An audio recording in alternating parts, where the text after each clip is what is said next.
नीतीश कुमार से झगड़े में उपेंद्र कुशवाहा इतने आगे निकल चुके हैं कि उनके लिए पीछे लौटना अब मुश्किल दिख रहा है।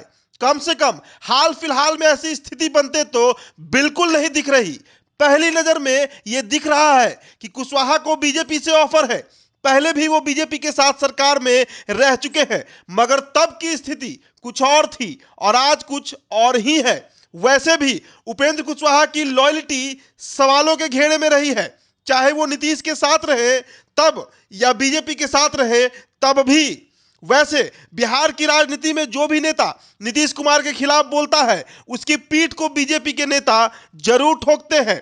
आरसीपी सिंह से लेकर अजय आलोक तक ऐसे कई उदाहरण भरे पड़े हैं, मगर बीजेपी ने किसी को भी पार्टी में शामिल नहीं कराया है।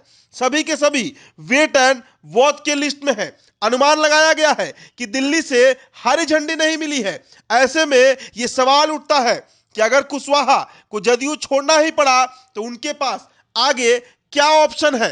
उपेंद्र कुशवाहा के खिलाफ पहले तो सिर्फ नीतीश कुमार ही बयान दिया करते थे, अब तो जदयू और आरजेडी के छोटे नेता भी बोलने लगे हैं। देर सवेर उपेंद्र कुशवाहा को पार्टी तो छोड़नी ही पड़ेगी। जितने दिन तक नीतीश कुमार का साथ था उसे वो पूरा कर चुके हैं। दिल्ली एम्स में बीजेपी नेताओं से मुलाकात आखिरी कील साबित हुई।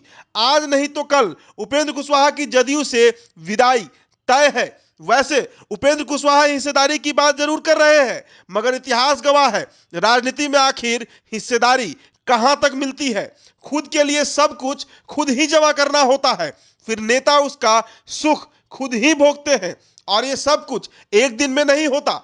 ऐसे में कुशवाहा के पास आखिर क्या राजनीतिक विकल्प बचता है। वैसे तकनीकी तौर पर उपेंद्र कुशवाहा आज भी एमएलसी के साथ साथ जदयू पार्लियामेंट्री बोर्ड के अध्यक्ष हैं, मगर ये दोनों ही ओहदे खतरे में है क्योंकि नीतीश कुमार के खिलाफ बिगुल फूंका जा चुका है। वैसे भी उपेंद्र कुशवाहा को चले जाने के लिए नीतीश कुमार कह चुके हैं। पत्रकारों के जरिए बीजेपी के नेता कुशवाहा को ऑफर भी कर चुके हैं। नीतीश कुमार भी चाह रहे हैं कि कुशवाहा अपने आप चले जाए ताकि उन्हें कुछ ना करना पड़े। बीजेपी भी इसी ताक में है कि कब कुशवाहा को नीतीश कुमार जदयू से निकालते हैं, मगर बीजेपी में उपेंद्र कुशवाहा किन शर्तों पर जाएंगे या फिर बीजेपी उन्हें किन शर्तों पर स्वीकार करेगी, फिलहाल कहना मुश्किल है। चूंकि उपेंद्र कुशवाहा अति महत्वाकांक्षी व्यक्ति हैं, उनकी नजर मुख्यमंत्री की कुर्सी पर हमेशा से ही रही है। वो खुद को बिहार में बड़े नेताओं में शुमार मानते हैं, नीतीश कुमार के बराबरी का समझते हैं। ऐसे में बीजेपी में भी कुछ नेता है जो नहीं चाहेंगे कि उपेंद्र कुशवाहा पार्टी में आए, तो फिर उपेंद्र कुशवाहा क्या करेंगे। उनके सामने तीन विकल्प बचते हैं। ऑप्शन नंबर 1 सिर्फ बीजेपी, यानी उपेंद्र कुशवाहा के पास सीधा और सपाट विकल्प है कि वो बीजेपी में शामिल हो जाए। बिहार में जदयू, आरजेडी, कांग्रेस सहित 7 पार्टियों के महागठबंधन की सरकार है। कुशवाहा के पास सिर्फ और सिर्फ बीजेपी ही बचती है। अगर किसी पार्टी में जाने के बारे में कुशवाहा सोचते हैं तो बीजेपी के अलावा कोई ऑप्शन नहीं है, मगर यह सिर्फ उपेंद्र कुशवाहा को चाहने से नहीं होगा। इसके लिए बीजेपी भी देखेगी कि उपेंद्र कुशवाहा के आने से पार्टी को क्या फायदा होगा। इनके आने से कहीं पार्टी के बड़े नेताओं को दिक्कत तो नहीं होगी। पार्टी के लिए उपेंद्र कुशवाहा कितनी सीटों पर जीत दिला सकते हैं। उपेंद्र कुशवाहा की राजनीतिक महत्वाकांक्षा आखिर क्या है। चलिए अब ऑप्शन नंबर 2 की बात करते हैं, यानी अपनी आरएलएसपी। वैसे उपेंद्र कुशवाहा के पास अपनी एक पार्टी भी है, राष्ट्रीय लोक समता पार्टी के बदौलत वो 2014 लोकसभा चुनाव में बीजेपी से गठबंधन कर पाए थे। जीतने पर मोदी कैबिनेट में मंत्री भी बने थे, लेकिन पटना की कुर्सी के चक्कर में उपेंद्र कुशवाहा ने दिल्ली की गद्दी छोड़ दी थी। 2020 बिहार विधानसभा चुनाव में उन्होंने अवैसी की एआईएमआईएम और मायावती की बीएसपी के साथ ग्रैंड डेमोक्रेटिक सेकुलर फ्रंट बनाया और उसमें खुद को सीएम उम्मीदवार बना दिया।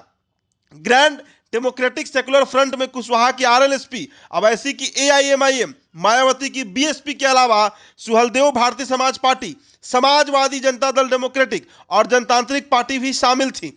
रिजल्ट में एक भी सीटें वो नहीं जीत पाए थे। अब चलते हैं ऑप्शन नंबर तीन की तरफ, यानी नई पार्टी का निर्माण।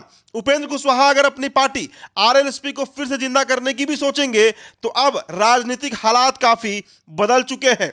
वैसे भी अरुण कुमार के साथ आरएलएसपी पर कब्जे को लेकर कानूनी लड़ाई चल रही है। कानूनी दांवपेच में उलझने के बजाय कुशवाहा अपनी नई पार्टी भी लॉन्च कर सकते हैं। उपेंद्र कुशवाहा खुद को कुशवाहा समुदाय का सबसे बड़ा नेता मानते हैं। ओबीसी में आने वाले इस वोट बैंक का लाभ फिलहाल नीतीश कुमार को मिल रहा है। इसी के बदौलत कुशवाहा हिस्सेदारी की मांग नीतीश कुमार से कर रहे हैं और इस समुदाय में कुछ वैसे लोगों को तोड़कर कुशवाहा अपनी नई पार्टी की नींव रख सकते हैं। वैसे 2005 में उपेंद्र कुशवाहा ने राष्ट्रीय समता पार्टी बनाई, फिर उसका विलय जदयू में करा दिया। 2013 में कुशवाहा ने राष्ट्रीय लोक समता पार्टी बनाई, फिर उसका भी विलय जदयू में करा दिया। अगर फिर कोई नई पार्टी बनाए तो यह तीसरा मौका होगा, मगर फिर भी यहां सवाल भरोसे का है। पार्टी को चलाने के लिए लॉयल यानी विश्वासी लोगों की जरूरत पड़ती है। इतना इधर उधर कर चुके कुशवाहा के साथ यह सबसे बड़ी संकट है।